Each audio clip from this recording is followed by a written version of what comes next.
I love Matilda because I feel like it's really fresh and different to everything else that's out there at the moment. The music is what does it for me. So Tim Minchin, the composer, I've read that he composed all, so he can't actually write music, like as in notate it, so he composed all the music by basically singing and humming it to other people that notated it for him, which I think is pretty incredible. And most of it doesn't even have a time signature, it's all over the shop, but it works. It really draws you in, and Matilda's just so great that I'm actually a bit sad that I'm not a child, that I can be in it.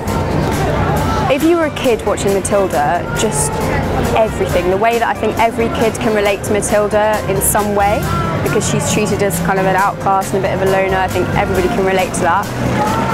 Miss Trunchbull, I mean, just the best character ever. Kind of terrifying, but also kind of awesome. The whole chocolate cake scene, the swings are incredible. So they have, some of the chorus members are adult actors playing children, and have these giant swings that they swing like basically off the stage on and like back and forth, and it just looks so much fun.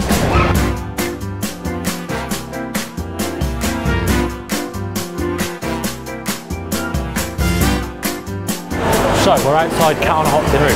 This is a new play that's come to the West End of an old revival of a Tennessee Williams classic with Sienna Miller. Look, it's her. Anyway, a lot's been made about this show in the fact that both the lead actors, Sienna Miller and Jack O'Connell, are naked in the show. Oh my god. But there's so much more to this piece. Tennessee Williams is a classic writer. You will never understand how amazingly written this play is unless you come and see it. You'll have a fat chance because it's like sold out for like a million years.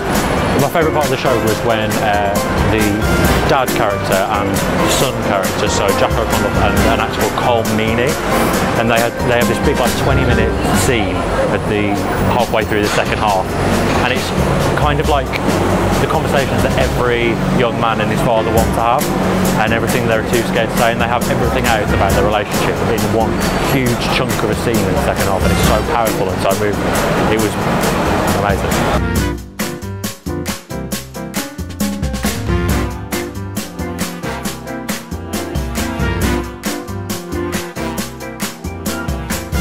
We're at the Book of Mormon, which is another of my favourite musicals in London.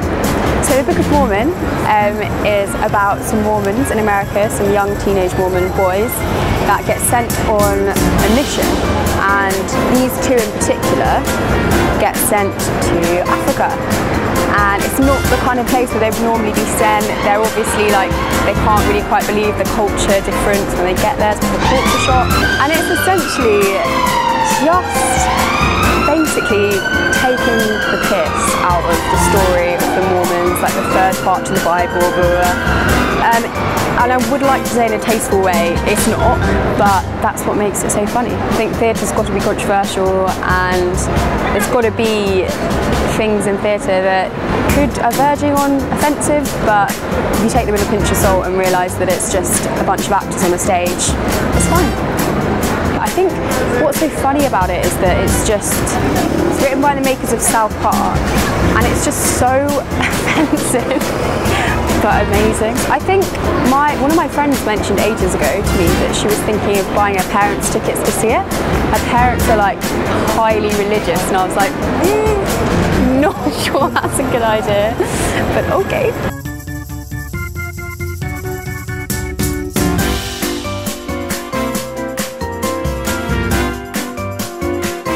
Here we are at Nationwide. No, I'm joking. We're here at Kinky Boots.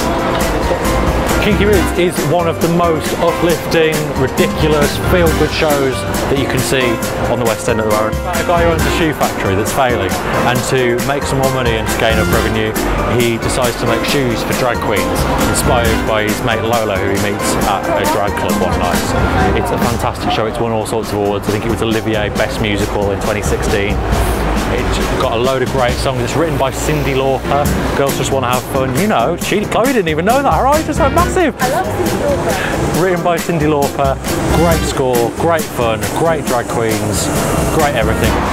I think drag queens are becoming so more accepted in the West End at the moment, and it's such a beautiful thing to see because it shows that the theatre has always been and will always be an accepting, tolerant, non-hateful place. Fuck you, Donald. Yeah.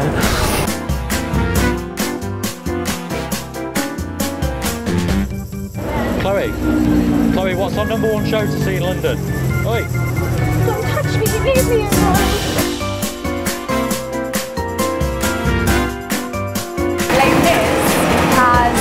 Les Mis opened in 1985, so it's been on for years and years and years, and it's such a classic musical that everyone raves about, that before I saw it, I wasn't really sure what to expect, because sometimes you can be let down, like something can be raved about so much that you go and see it and you're a bit disappointed, but to be honest, it was everything that I hoped it would be, more even.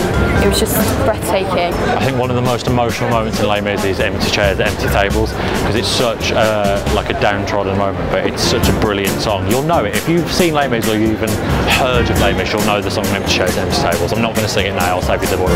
If I could play any character in Les Mis, I'd probably play Thénardier, because he's like a street rat. Because he's like a street rat, and you know, it just looks like such a fun role to play. There's one point where he like pops up out of the bottom of the stage in like a little trapdoor. It's really, really cool. I think that's just a sick role to play. I'm not like a Marius or Enjolras. He's like would be a sick part, but he's got like a really high belt. He's like, the time is now, my play, la, la, la. And I can't bite that high, and I can't, like, it's not happening. So like, if I do that, it'll clear the theatre really, really well. The singing is incredible, the acting, absolutely everything. I would say the dancing, but more the